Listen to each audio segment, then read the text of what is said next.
Good morning बच्चों। Class second हमारा third lesson चल रहा था मेरा दोस्त, जिसको हमने पहली वीडियो में कंप्लीट पढ़ लिया था। क्या पढ़ा था कि एक दक्ष नाम का लड़का था जो अपने पिता के साथ कहाँ रहता था, वन में रहता था। तो वन में रहने के कारण उसका कोई दोस्त नहीं था, तो उसे वहाँ एक हाथी मिला जिसका नाम क्या था, अप्पू था। दक्ष के दोस्त का क्या नाम था, अप्पू था। ठीक है, वो दोनों खूब मस्ती करते थे, खेलते थे, कूदते थे। नहाने के लिए कहाँ जाते थे, नदी पर जाते थे। घूमने कहाँ जाते थे, नदी पर जाते थे। एक दूसरे के ऊपर पानी डालते थे, ये सब हमने पढ़ा था ना। उन्होंने केले का गुच्छा तोड़ा, नारियल पानी पिया और खूब मस्ती की, है ना। और अंत में जब दक्ष अप्पू की पीठ पर बैठकर जा रहा था तो वो एकदम से रुक जाता है अचानक और दक्ष नदी में गिर पड़ता है, वह अप्पू को भी खींच लेता है। ऐसे दोनों दोस्त खूब मस्ती करते हैं। तो हमने इस लेसन से क्या सीखा था कि हमें भी जंगली जानवरों के साथ प्रेम पूर्वक व्यवहार करना चाहिए। किसी भी जानवर की पिटाई नहीं करनी चाहिए, मारना नहीं चाहिए, प्यार से रखना चाहिए। तो वैसे ही जानवर हमारे क्या दोस्त बन जाते हैं। ठीक है, तो आज हम इस लेसन के क्वेश्चन आंसर करेंगे। पहला क्वेश्चन है कि दक्ष और अप्पू, अप्पू कौन था, एक हाथी था जो दक्ष का दोस्त था। दक्ष और अप्पू खेलने के लिए कहाँ जाते थे। ठीक है, तो हमने लेसन में पढ़ा था कि दक्ष और अप्पू खेलने के लिए कहाँ जाते थे, नदी पर जाते थे, वन में घूमते थे, तरह तरह की चीज़ें खाते थे। ठीक है, तो इसका आंसर क्या होगा कि दक्ष और अप्पू खेलने के लिए नदी पर जाते थे। तो हम इसका आंसर लिखेंगे कि दक्ष और अप्पू खेलने के लिए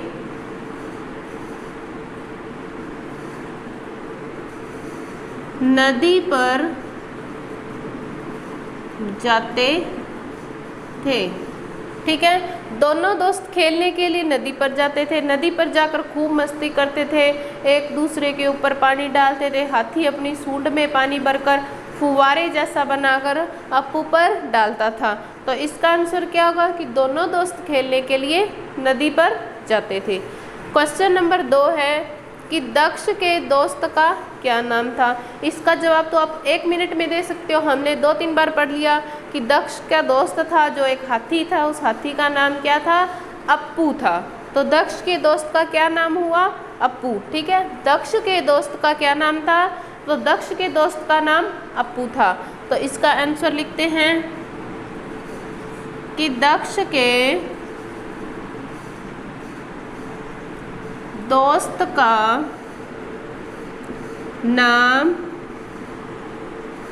अप्पू था। ठीक है, तो दक्ष के दोस्त का क्या नाम था बच्चों, अप्पू था। क्वेश्चन नंबर 3 है कि दक्ष और अप्पू ने क्या खाया और क्या पिया। तो इस क्वेश्चन में हमें 2 उत्तर देने हैं कि उन लोगों ने क्या खाया और क्या पिया। जब घूमते घूमते अप्पू थक गया तो हाथी ने उसको अपने पीठ पर बिठा लिया। पीठ पर चलते चलते अप्पू ने देखा रास्ते में कि एक केले का वृक्ष आया, उसने वहाँ से केलों का गुच्छा उखाड़ लिया और आगे चले तो नारियल का पेड़ दिखाई दिया। नारियल के पेड़ से उन्होंने एक नारियल तोड़ लिया। ठीक है, तो उन्होंने केले खाए और नारियल पानी पीकर अपनी प्यास बुझाई। तो इस क्वेश्चन का आंसर क्या होगा कि दक्ष और अप्पू ने केले खाए और नारियल पानी पिया। ठीक, यही था ना हमने बुक में पढ़ा। तो इसका आंसर क्या होगा कि दक्ष और अप्पू ने पहले पूछे हमसे क्या खाया, तो हमने पहले खाने की चीज बतानी है कि दक्ष और अप्पू ने केले खाए और फिर पूछे कि क्या पिया, तो क्या पिया था उन्होंने, नारियल पानी पिया। दक्ष और अप्पू ने केले खाए और नारियल पानी पिया। तो ये हमारे क्वेश्चन आंसर थे। इसे आप अपनी नोटबुक में साफ साफ शब्दों में करोगे। ये क्वेश्चन आंसर आप अपनी नोटबुक में करोगे। इसके साथ व्याकरण वाली कॉपी में आपको करने हैं पर्यायवाची। ठीक है, ये आप व्याकरण वाली कॉपी में करोगे, जैसे हमने पहले विलोम शब्द किए थे व्याकरण वाली कॉपी में, उसी कॉपी में 20 पर्यायवाची शब्द करोगे। और पर्यायवाची शब्द कैसे करोगे कि नंबर 1 डालेंगे, हमने लिखा आँख, आँख के पर्यायवाची शब्द जो होते हैं वो लिखने हैं, और आपको सिर्फ 3 लिखने हैं, ज़्यादा नहीं लिखने। जैसे आँख का हमने लिख दिया नयन, नेत्र, लोचन, ठीक है।